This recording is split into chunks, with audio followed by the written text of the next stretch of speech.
Welcome! It is time for another Sewing for Baby field trip.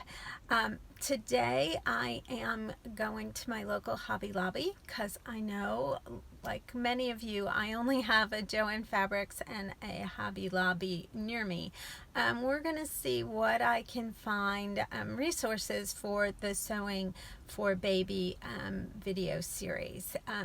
I'm Lisa from Pink Hollybush Designs, where we talk everything sewing and smocking, and let's go see what kind of resources I can find in my local Hobby Lobby store. So we are in the home deck section, and I know this isn't where you would expect me to be, but I want to show you Polycord, and this is, let's see what size, 1.8 millimeters. This is perfect to make mini piping, and you don't want to use the pre-made mini piping that you'll find over in the sewing section. It'll just be too large, but this is perfect for heirloom sewing and for baby garments. Next, I'm going to head on over to the fabrics. Here's Kona Cotton, and they have a great selection in all kinds of colors. I love using Kona Cotton for a smocked insert because you can pick the color to match the background of the fabric of the rest of the garment. You don't always have to have that solid white insert.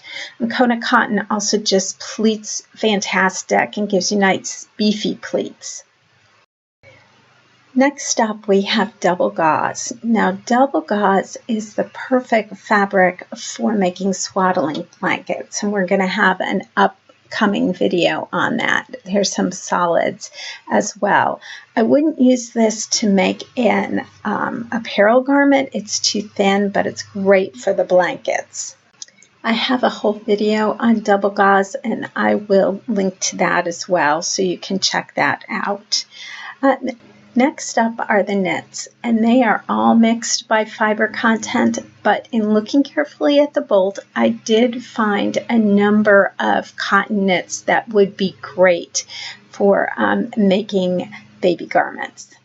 Now, their notions are quite limited, and unfortunately, I'm not seeing any stretch or jersey needles for the sewing machine. I did have luck, however, over by the hand needles. They have cotton darners, which is my preferred needle for smocking, and usually I don't find those, so I'm excited to see them. In another section, I found tons of onesies, and again, we're going to have an upcoming video on how to embellish these, so I was excited to see all the different colors available. If I keep going here, you'll see they also have some bibs, which again could be embellished and would make a great gift. There's also t-shirts in a huge size range and lots of colors if you wanted to embellish something for an older brother and sister. I also found a great selection of seed beads if you'd like to add beads to your smocking. Of course, not smocking for a baby, but for an ornament or an older child, this would be great. I also found a great selection and all colors in stock of DMC floss. There's a large variety of colors of the pearl cotton as well, which often I don't see. And they also seem to have all the colors of the L'Etoile floss. The L'Etoile floss has a nice little sparkle in it, and yet it's pleasant to smock with, unlike the metallic threads. So if you want that little sparkle, this is a great thing to try.